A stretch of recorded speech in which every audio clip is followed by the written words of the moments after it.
En el día de hoy vamos a considerar entonces otro aspecto importante de la conversión de este etíope que fue graciosamente traído por la gracia del Señor al Evangelio. Hoy día vamos a ver focalizar un otro aspecto sobre la conversión, y es muy importante considerarla porque aquí nosotros tenemos algunos principios fundamentales que deben ocurrir no solamente en esta conversión, sino en toda conversión.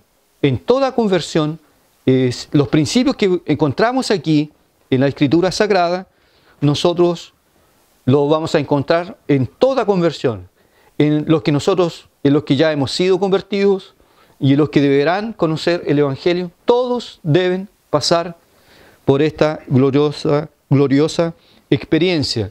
Como por ejemplo, el Evangelio tiene que ser entendido.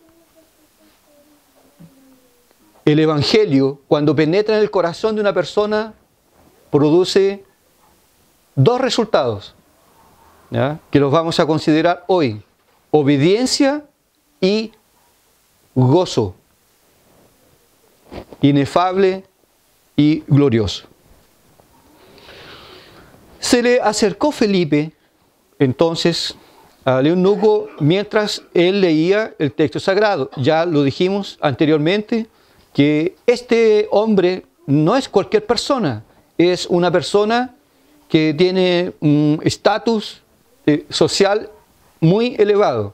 Es una persona que tiene varias capacidades de carácter intelectual.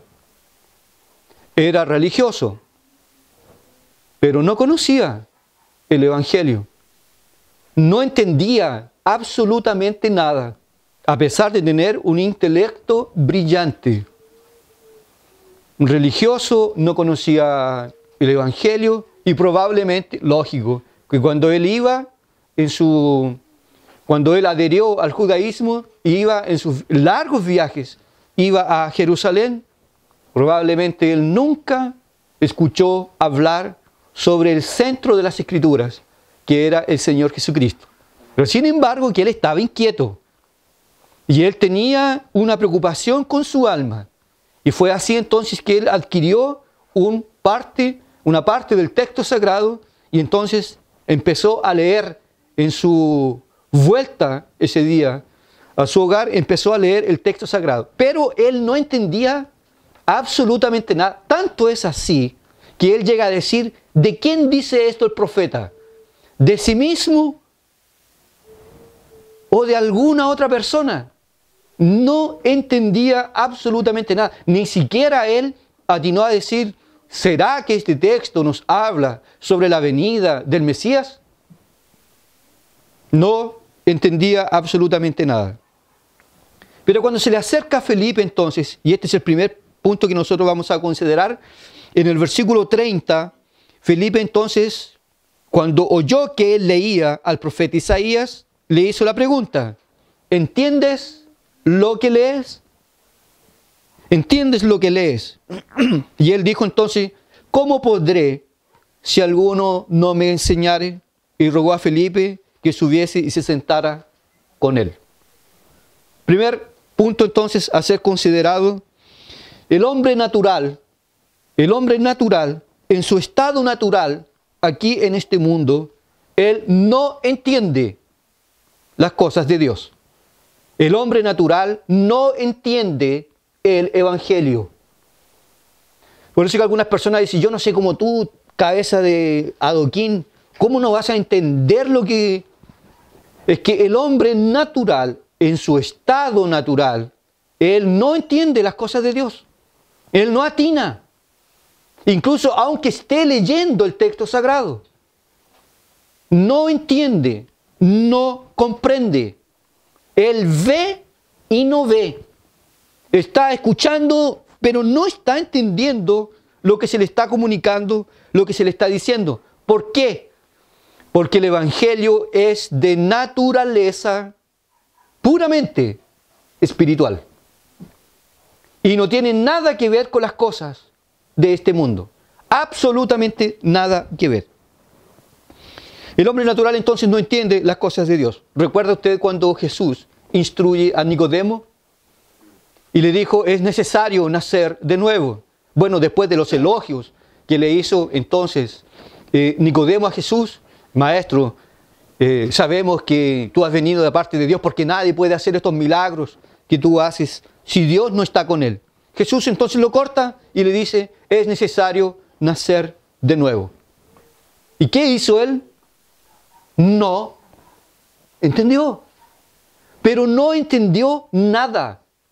Y le atribuyó, como dice el obispo Riley, dice, le atribuyó a palabras espirituales sentido físico. Entonces él dijo, ¿cómo puede alguien nuevamente nacer del vientre de su madre? Es necesario entonces entrar en el vientre de la madre y volver a nacer nuevamente. No entendió absolutamente nada.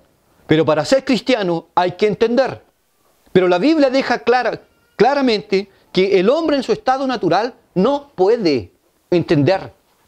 Aunque él tenga gran capacidad intelectual, como lo tenía este etíope, él no atinaba, no entendía las cosas celestiales. ¿Se recuerda cuando Jesús en su ministerio le dijo a sus discípulos, le hizo una pregunta? ¿Qué dicen los hombres que es el Hijo del Hombre? Y ahí entonces dijeron, algunos dicen que eres Elías, que eres Jeremías, o alguno de los profetas. Y Jesús entonces les pregunta, ¿y vosotros? ¿Qué decís que soy yo? Y entonces Pedro dijo, tú eres el Cristo, el Hijo del Dios viviente. ¿Pero qué le dijo Jesús ante esas palabras? Bienaventurado, Macarios, bienaventurado eres tú, Pedro. ¿Por qué? Esto no te lo reveló ni carne ni sangre, sino mi Padre que está en el cielo o en los cielos. El apóstol Pablo teje este mismo argumento cuando le escribe a los Corintios. Pablo dice que el hombre natural no percibe las cosas del Espíritu y las juzga como locura. Es por eso que el Evangelio de Cristo para los griegos era un escándalo. Literalmente un escándalo. ¿Cómo alguien en una cruz puede salvar a un pecador y llevarlo a la presencia de Dios? ¿No es más lógico, y esto es la herejía de siempre, no es más lógico que nosotros por lo menos podamos contribuir con algo? ¿Cuál es la moneda más baja en nuestra nación, nuestro país? De menor valor, ¿cuál es? Un peso, lo mínimo. ¿No, será que nosotros ni siquiera podríamos contribuir con un miserable peso? El Evangelio dice, no puede ni siquiera contribuir con un peso para que pueda ser salvo. Y eso lógicamente es un escándalo. Todas las religiones y el falso evangelio dice, usted tiene que esforzarse, usted tiene que poner algo, usted tiene que decidirse, usted tiene que hacer algo, usted tiene que hacer obras para que Dios pueda llevar en cuenta su estado y se pueda compadecer de usted. Sin embargo, la Biblia dice que es literalmente imposible. Luego el apóstol Pablo dice en su segunda carta a los Corintios, va más allá y dice que no solamente el hombre no entiende las cosas de Dios, sino él va más allá y dice, hay un espíritu al cual se le llama con minúscula el Dios de este siglo. Cegó el entendimiento de los hombres para que no les resplandezca la luz del Evangelio de nuestro Señor Jesucristo. Además de no entender, están completamente ciegos. Y el entendimiento en la esfera espiritual es totalmente nula. Hubo un teólogo, probablemente algunos de ustedes ya han oído hablar de él, ¿no? El Rudolf Bultmann. ¿Ya? El año, me parece que hay uno de nuestros hermanos de los santos que en WhatsApp tiene una fotografía de un teólogo, no sé si es liberal, vamos a investigar. En todo caso, Rudolf Bultmann nació en el año 1884 y falleció en el año 1976, no hace mucho tiempo. Y él, en su dogmática, en su teología, enseñó la desmitificación del Evangelio. Era un lenguaje bien raro, muy mezclado, lógico, con la filosofía. La desmitificación del Evangelio. ¿Qué es lo que era eso?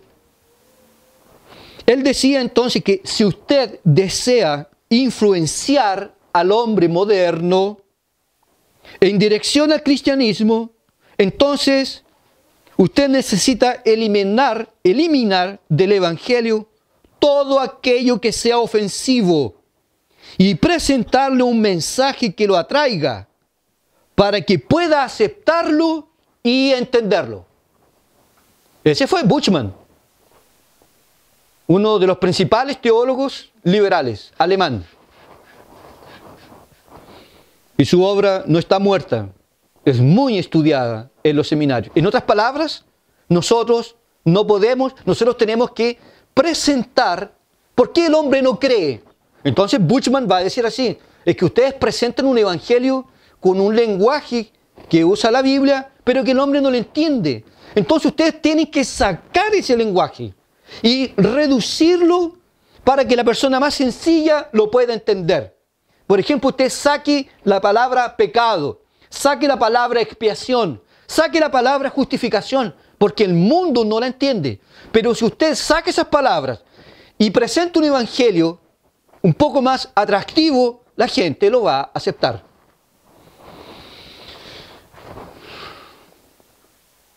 El problema del hombre no es eso. Y la teología liberal lo hizo. Y fue trágico. Trágico. Después que la teología liberal sacudió muchas iglesias en Europa y en Estados Unidos, muchas iglesias después murieron y fueron cerradas. Incluso hoy hay muchos templos que están siendo cerrados porque no va gente, no hay la influencia de la teología liberal. Había otro hombre también, que me parece que este está vivo, lamentablemente, Peter Wagner, conocido, Peter Wagner. Peter Wagner decía así que en la evangelización, es necesario que la evangelización sea acompañada con poder, ¿ya? Pero específicamente para que los hombres crean, tiene que estar acompañada de milagros. ¿Qué persona más extraordinaria que el propio Maestro? Que su mensaje fue acompañado por grandes señales, prodigios y maravillas. ¿Y los judíos creyeron? ¿Creyeron?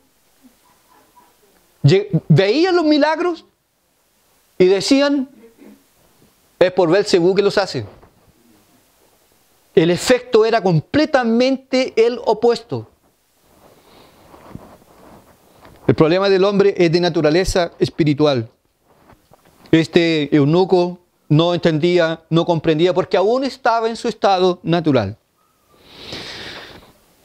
Otras personas, y esto sea un poco más dentro de nuestro contexto, otras personas han dicho que el problema principal por el cual la gente a veces no cree y no acepta este glorioso evangelio es porque el problema se centra, es algo parecido con Bultmann, se centra también en el lenguaje específicamente utilizado por la versión Reina Valera del año 1960.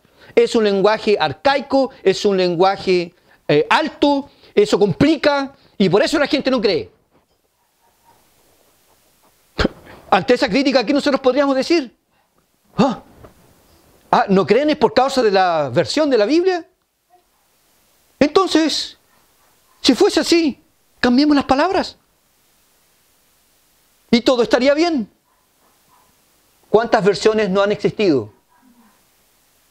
Para tornar la Biblia lo más raza posible, no han ocurrido conversiones. Porque el problema no está en el lenguaje de la Biblia. No está. El problema es de naturaleza espiritual. Ojalá fuesen apenas las palabras, las cambiaríamos y todo estaría bien. Y tendríamos una nación cristiana, una nación evangélica. Pero la Biblia es clara en decir que el problema del hombre es de naturaleza espiritual.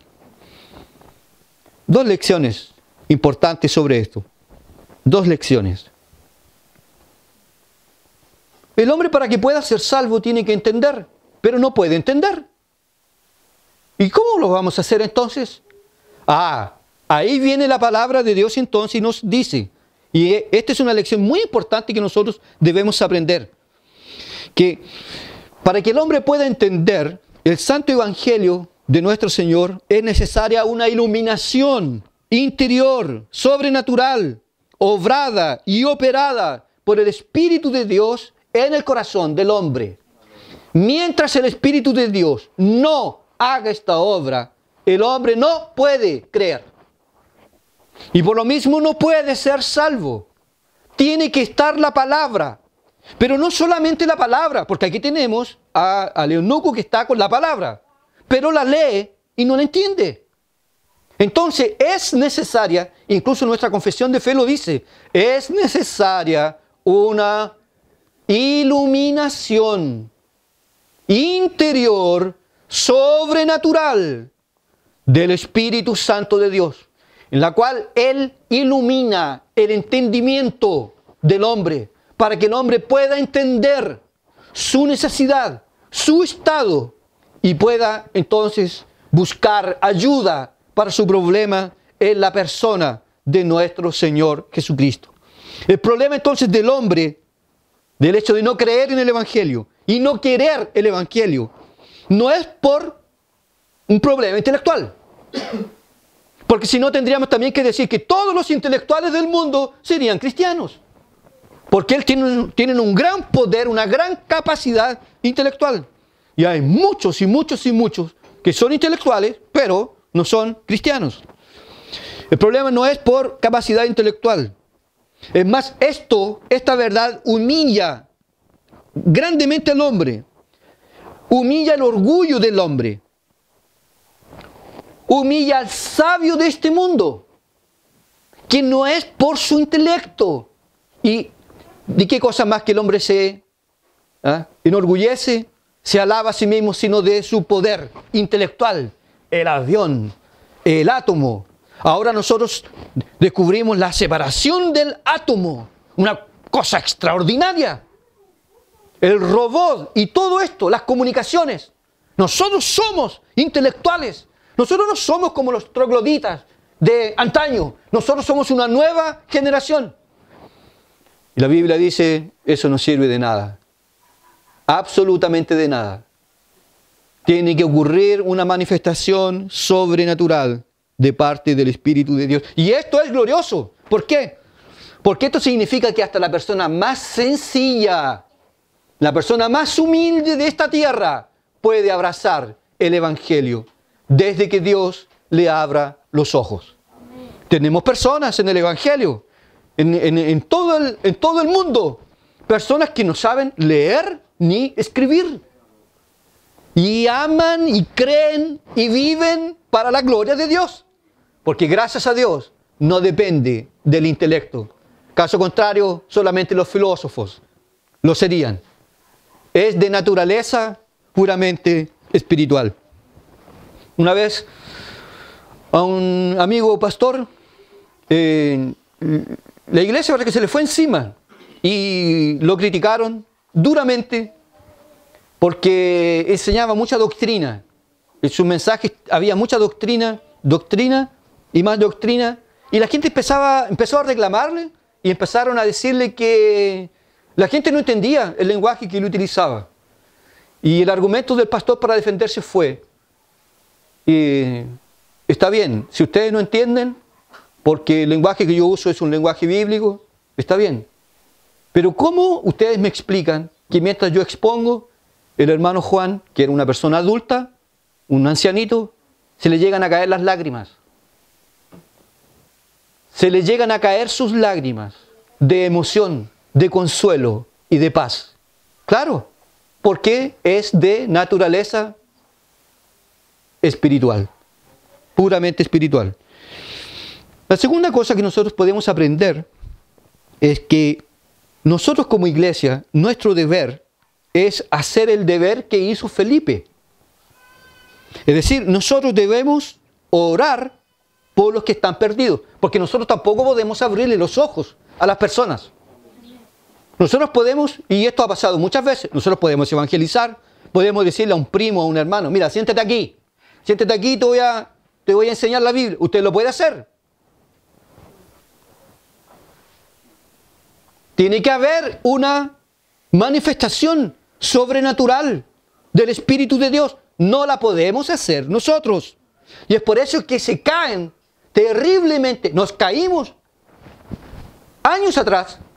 Y se siguen cayendo algunos cuando dicen que después que se expone el Evangelio, inmediatamente cosechar, levantando la mano, aceptando a Jesús. Tiene que ocurrir una obra sobrenatural. Sin embargo, es algo que nosotros debemos aprender como iglesia con relación a los perdidos. Nosotros no podemos convertirlos, no podemos transformarlos, pero sí podemos orar por ellos para que Dios pueda alcanzarlos. Y podemos predicarles el Evangelio de nuestro Señor Jesucristo. Nosotros predicamos y debemos orar por ellos. Ese es nuestro deber. Nada más que eso. Pregunto ahora, ¿nosotros nos parecemos con Felipe, el de la Biblia? ¿Nos parecemos con este Felipe que por donde pasaba, hablaba, predicaba el Evangelio? ¿Nos parecemos con este? ¿O nos parecemos con el otro? No, amén. Whitefield, en un momento de su vida, dijo así: no puedo pasar más de 15 minutos sin hablar de Cristo. No puedo. No puedo pasar más de 15 minutos sin hablar del Salvador. Nosotros debemos orar donde Dios nos coloque. Señor, dame la oportunidad para poder hablar de ti. Y cuando se presente la oportunidad, porque tampoco podemos andar como máquinas. Pasaron 15 minutos, ya sería ridículo, nos llamarían de locos, con justa razón. Preséntame la oportunidad para poder hablar de ti y que Dios haga la obra. El segundo punto que nosotros encontramos aquí, en este texto glorioso, dice que, el texto sagrado dice que Felipe subió al carro y el propio texto lo dice, versículo 35. Entonces Felipe, abriendo su boca, le expone lo que está anteriormente, ¿ya? Que como oveja a la muerte fue llevado y como cordero mudo delante del que lo trasquila. Así no abrió su boca. En su humillación no se le hizo justicia. Mas su generación, ¿quién la contará? Porque fue quitada de la tierra su vida. No sabía. Felipe subió y dice el texto 35, entonces Felipe abriendo su boca y comenzando desde esta escritura, le anunció el Evangelio de Jesús. La segunda cosa que encontramos aquí es el Evangelio de nuestro Señor Jesucristo, que es necesario para poder ser salvo. Hay que comunicar el Evangelio. Pregunto entonces, ¿y qué es el Evangelio de nuestro Señor Jesucristo? Basado entonces en lo que dice anteriormente el texto, podríamos nosotros dividir el Evangelio de nuestro Señor Jesucristo en dos partes. Un lado negativo y en un lado positivo. El problema y la solución. El problema del hombre, la solución de Dios. Negativamente hablando, el Evangelio verdadero de nuestro Señor Jesucristo jamás nos va a decir a nosotros que el problema nuestro es porque no somos felices. Y que nosotros seremos felices mientras tengamos dinero, salud, prosperidad, casas, autos, viajes, cultura. y un montón de cosas. Ese no es el evangelio verdadero, genuino de nuestro Señor Jesucristo. Jesús nunca enseñó eso, la prosperidad material. Nunca. Es más, dijo en varios momentos que eso era un peligro para el alma de los verdaderos discípulos. Entonces, ¿qué es el verdadero evangelio? Negativamente hablando, podemos decir que el evangelio, cuando viene a nosotros, nos dice, en primer lugar, como mis amados hermanos lo han hecho casi todos estos sábados en las calles de Coronel, tengo una mala noticia que contarles. Y después tengo una buena noticia que decirles. La mala noticia es que todos estamos arruinados por el poder del pecado. Todos hemos nacido en pecado. No somos pecadores porque pecamos. Pecamos porque somos pecadores. Y es una gran diferencia. Hemos nacido en pecado. Hemos nacido en corrupción. Fuimos concebidos en la maldad. Fuimos concebidos y nosotros concebiremos a nuestros hijos en corrupción, en culpa y en la maldad. John MacArthur, en uno de sus libros, dice así, es como para no creerlo. Como dice él, yo siendo pastor, siervo de Dios, me casé en santidad con mi esposa, una mujer cristiana, y nos unimos en el matrimonio y tuvimos hijos. Todos nacieron pecadores. Todos nacieron pecadores. Y el evangelio de nuestro Señor, esto es lo que primeramente nos dice. Nosotros somos malos. Nosotros somos corruptos. Usando las palabras del profeta Isaías, desde la mollera hasta la planta de nuestros pies, no hay en nosotros nada a no ser corrupción y maldad, putrefacción, heridas con pus. Eso es lo que hay en nosotros a los ojos de Dios. No hay nada bueno. El apóstol Pablo en Romanos capítulo 3, versículo del 10 al 18, decir que no hay justo ni siquiera uno, no hay quien busque, no hay quien entienda, no hay quien haga lo bueno, todos se desviaron, todos se corrompieron. Y esto es la esencia del evangelio. Porque si hablamos de un Salvador, ¿de qué nos salva? Si nosotros estamos bien, si nosotros somos buenos. Deberíamos hablar entonces, dice el mundo, deberían hablarnos de un ayudador, porque yo coloco 50 y él coloca el 50. Pero la Biblia eso no lo enseña. La Biblia dice que estamos todos muertos en delitos y pecados, completamente arruinados. Y por lo mismo estamos destituidos de la gloria de Dios. La buena noticia: Dios envió a su Hijo a morir en nuestro lugar, para que su justicia, alcanzada por las obras, fuese imputada a todos nosotros. Ahí tenemos el Evangelio. ¿Es esto lo que está hablando Felipe en el carro? Porque tiene que hablarle de un cordero, como un cordero fue llevado al matadero. Pero ¿por qué el Hijo de Dios tenía que morir? ¿Por qué que es comparado no a un rey, sino a un cordero? Porque Él tuvo que dar su vida por pecadores. La buena noticia entonces es que estando nosotros arruinados y no nos podemos salvar de esa forma y de esa manera, y los que mueran en ese estado estarán perdidos y perdidos para siempre. La buena noticia es que Dios envió a su Hijo amado y vino a morir por nosotros. En la cruz, la obra fue hecha de una forma gloriosa. Y digo, probablemente, hasta sus 70 años de edad, 80 o 90, y si hay algún tipo de beneficio espiritual y misericordioso de la parte de Dios, capaz que alguno de nosotros llegue a los 100 años. Pero llegando a los 100, ya, reventando 120, no seremos capaces jamás de entender y comprender en su más extensa magnitud la obra de Cristo en la cruz.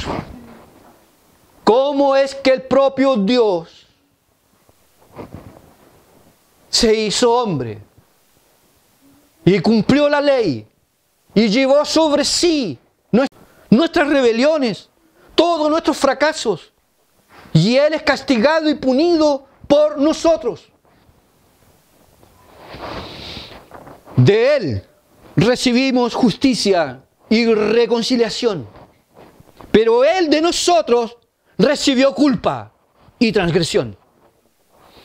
Por eso en la cruz se produce, cuando la Biblia habla de este Cordero glorioso, en la cruz se produjo la expiación. Cristo dio su vida por pecadores. La expiación fue objetiva. Amén. La expiación fue vicaria. La expiación fue eficaz. Por eso que el maestro dijo, tetelestai. Tetelestai. Está consumado. No hay nada más que hacer. La obra está completa. La deuda fue pagada. Y el ofendido se dio por satisfecho. La expiación fue objetiva, porque Él vino como oveja, dice el versículo 32. Es decir, Cristo murió en lugar de alguien. Y al morir por alguien, entonces que se produce la reconciliación. Cristo no murió por todos. La Biblia es clara. Cristo, su expiación, su muerte en la cruz, es objetiva.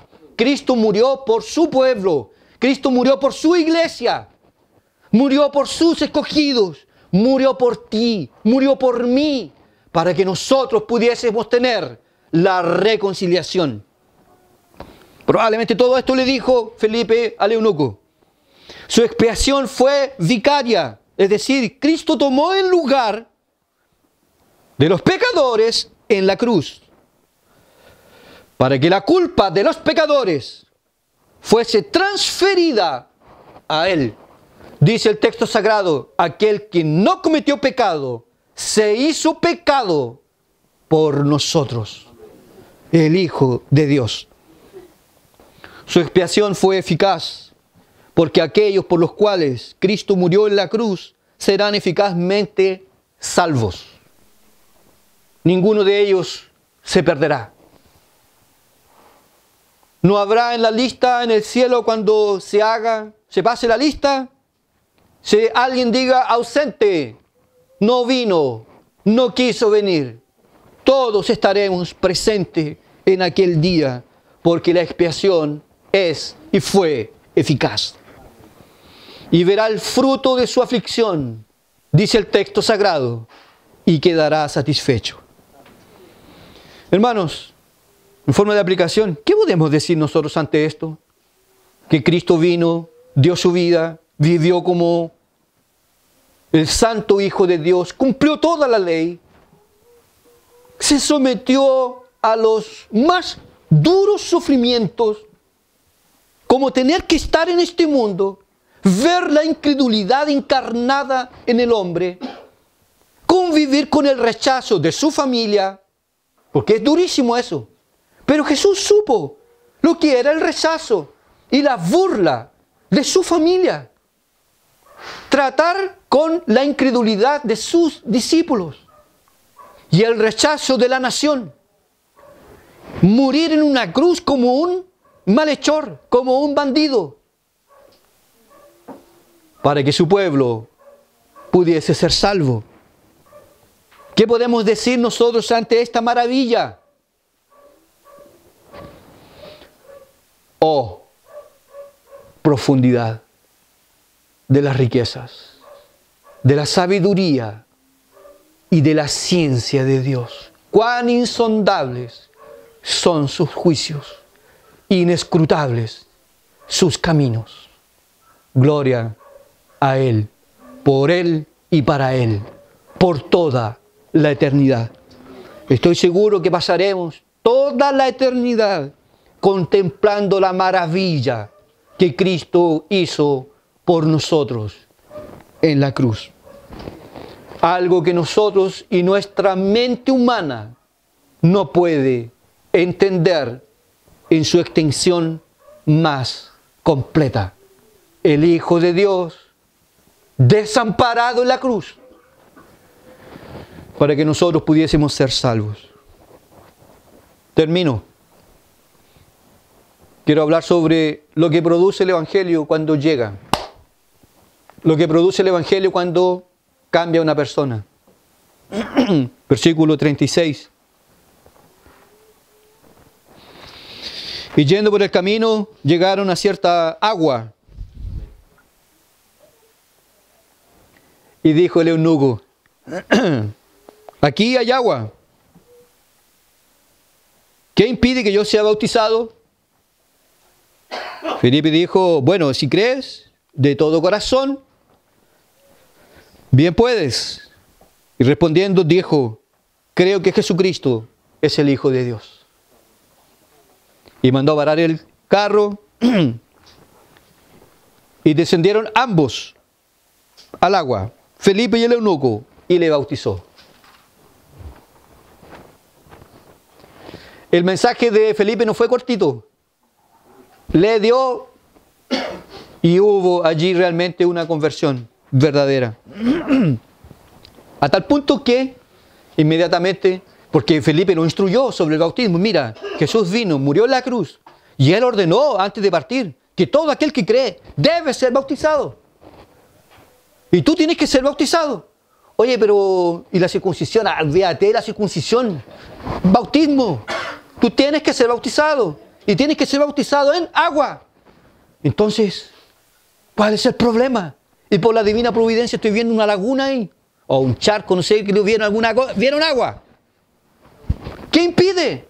Ya, al tiro, está dispuesto, ¿no? Vamos, no es paremos. Y bajaron y fue bautizado. Hermanos, la primera evidencia de que un corazón realmente fue convertido, la obediencia a Dios. No es bla, bla, bla, bla, bla, bla, bla. No es puro bla, bla, bla. No es pura emoción. Hay, a veces hay, no hay problema. Pero hay algo que es contundente, que pasa en los días, las semanas, los meses y los años, y resulta que esto se va tornando cada vez más fuerte. Y empieza a controlarme. No soy yo el que controla el Evangelio me controla. Hoy día usted, por ejemplo, no yo, vamos. Hoy es su día, es el día del Señor. Vamos a oír su palabra. Ay, estoy cansado. Ay, tengo sueño. Ay, estoy enfermo. Vamos. Y a medida que pasan los meses y los años, esto se va tornando cada vez más fuerte y más fuerte y más fuerte. La obediencia es lo primero que viene. Es lo primero que aparece cuando somos realmente convertidos. Después viene el gozo. Porque dice la palabra que subieron del agua, volvieron, y el Espíritu del Señor que lo llevó, se lo trajo. Lo arrebató. Arrebató a Felipe. Fue transportado. Aquí estamos hablando de poder, de gloria, lo sobrenatural. Y cuando no le ve más, el eunuco se echa a llorar. Y ahora, ¿quién podrá defendernos?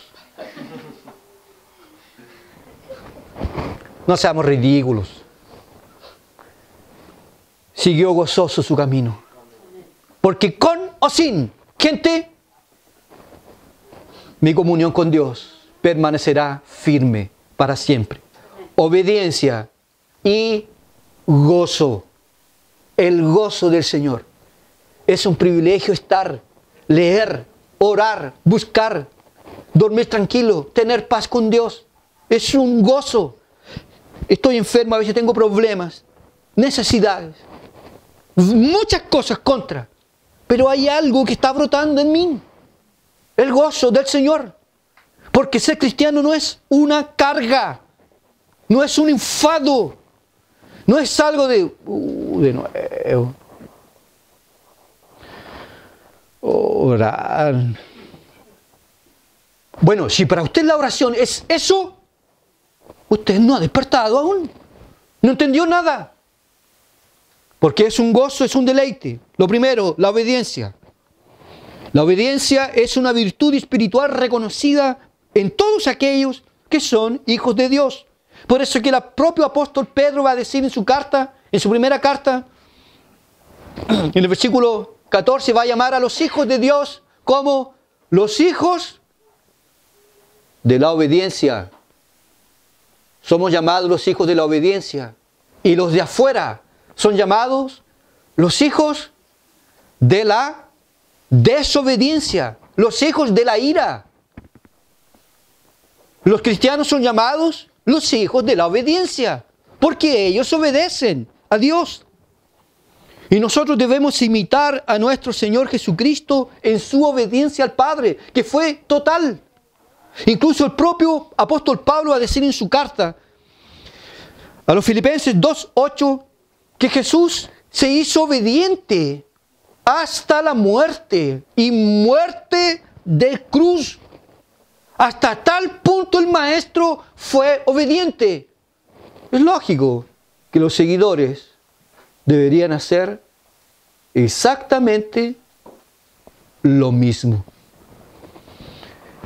En su carta a los Hebreos, el escritor sagrado dice que el Hijo de Dios aprendió la obediencia y por ello se constituyó como un gran Salvador y fue declarado Hijo de Dios y sumo sacerdote según el orden de Melquisedec. Aprendió la obediencia como hijo.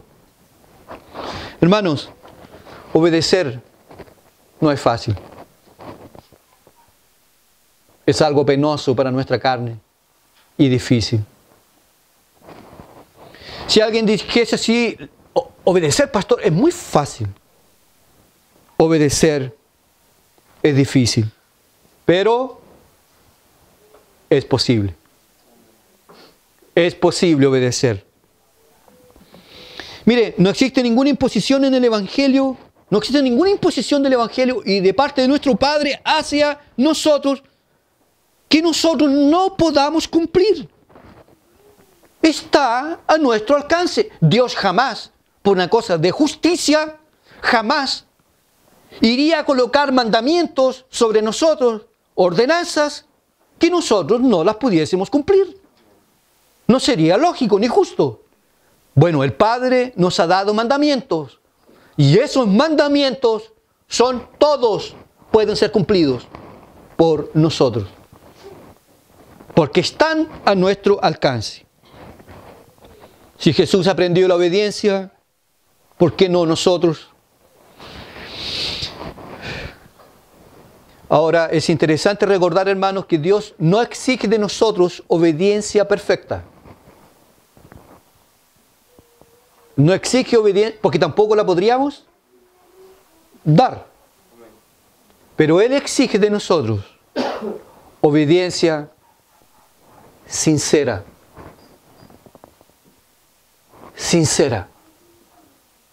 Absolutamente sincera. Y lo que Dios juzga es la intención del corazón. Gloríese, no tanto, pero gloríese.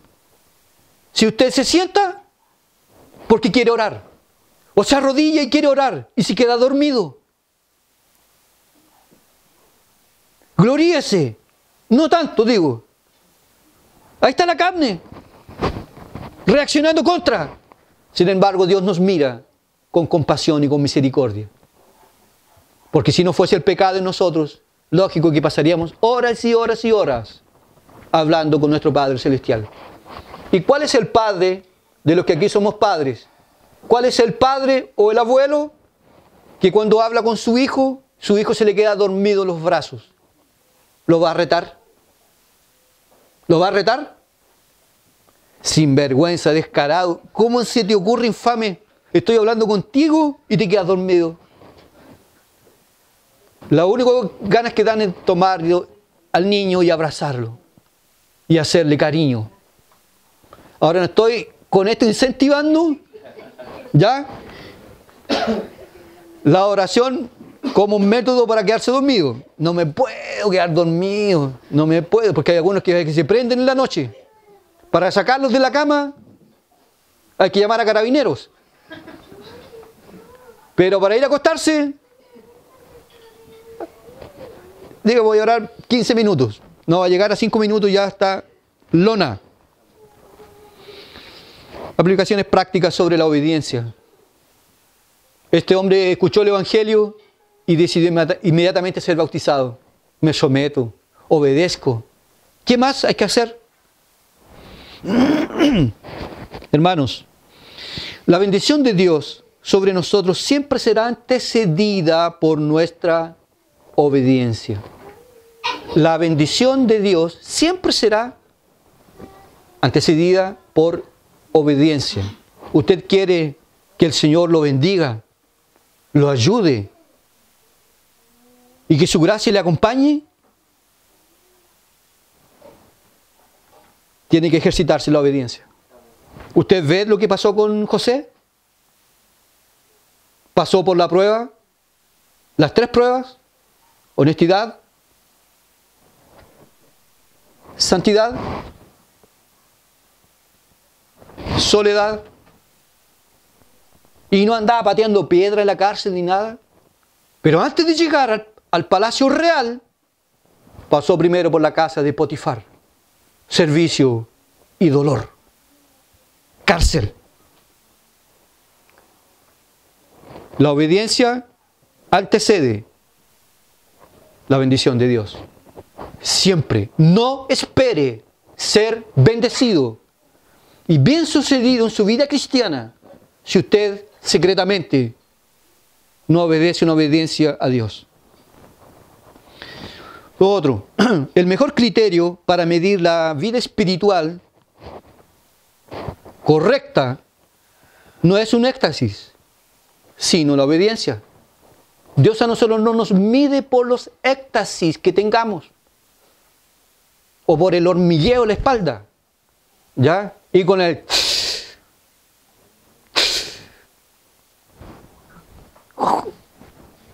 ¿cómo es que Dios va? Este realmente está muy bien espiritualmente porque está con el, ¿ya? O andar diciendo Rey de la gloria, mi Rey. No. El mejor criterio que Dios tiene para medir la vida espiritual es la obediencia, no el éxtasis, ni los cosquilleos, ni nada. El hermano Ignacio se ríe, el hermano. Ojalá que no se esté riendo de sí mismo. Amén. Otra lección importante. Hermanos, nuestra obediencia. Mire, escuche bien. Si lo puede escribir ahí en su libreta de frases memorables. Ya, que yo sé que algunos la tienen por ahí. Ya, hoy día escuché esto. Nuestra obediencia a Dios no impedirá la putrefacción de nuestro cuerpo en la tumba. Nuestra obediencia a Dios no va a impedir nuestra putrefacción en una tumba, pero hará cesar la decadencia espiritual en nosotros. No nos va a librar de la muerte. Nuestra obediencia nos va a librar de la decadencia. Qué cosa trágica. Pasan los años y cada vez más decadente. Y una de las señales visibles de la decadencia, escúcheme bien, alejarse de los cultos. Porque quien se aleja de los cultos ya se alejó de la oración y de la palabra. La obediencia a Dios no nos va a librar de la tumba y la putrefacción, nos va a librar de la decadencia espiritual. Otra lección. ¿Cuál es la recompensa del pecado? La recompensa del pecado es más pecado. Es más pecado. Hasta que finalmente genera la muerte. Pero ¿cuál es la recompensa de la obediencia a Dios es poder. La recompensa de la obediencia es poder para volver a obedecer nuevamente. Obedecí al Señor, vencí la tentación y extrañamente estoy más fuerte para la otra. Son bendiciones de la obediencia. Hermanos, lo que Dios unió no lo debe separar el hombre jamás. Y Dios unió la obediencia con el gozo. Juntos. Aquí tenemos un hombre que está convertido. Obedeció. Ni siquiera dijo así, oye, pero ¿qué dice en la sinagoga? Fue de tal forma convertido este etíope, tan convertido que se sometió inmediatamente. Y le vino un gozo inefable y glorioso. Porque Dios casó estas dos cosas. Casó, así como casó Dios el hombre y la mujer, y no un hombre con un hombre y una mujer con una mujer. Dios casó también la obediencia con el gozo. Altos niveles de gozo y de paz, altos niveles de obediencia.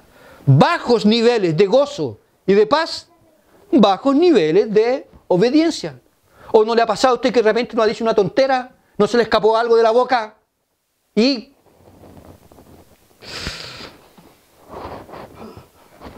para pedir perdón ahora? Perdonar es más fácil. Pedir perdón. ¿Sabe qué, amada mía?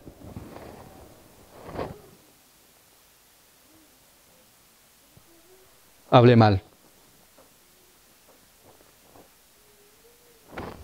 La desobediencia lleva invariablemente a la tristeza. Obediencia al gozo.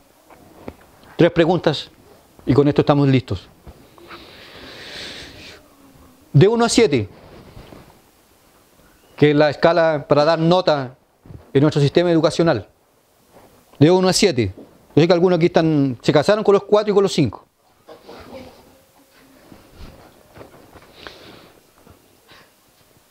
Incluso yo también, si yo también no fui brillante. Que alguien, ¿y usted, pastor? No, también fui, pero era incrédulo.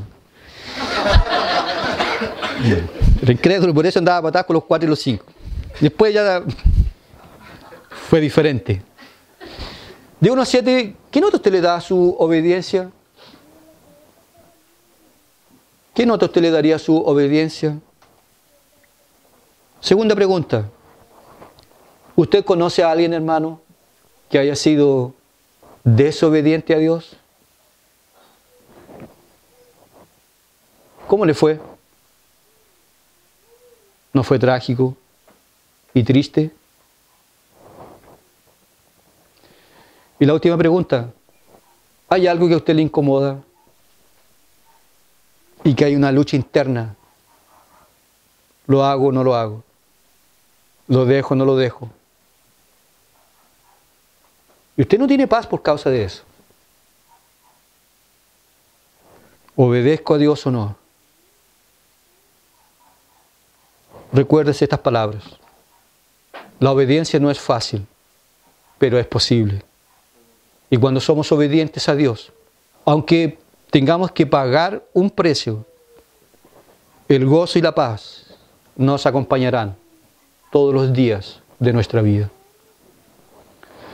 Hay un himno hermoso que dice obedecer, creer y confiar.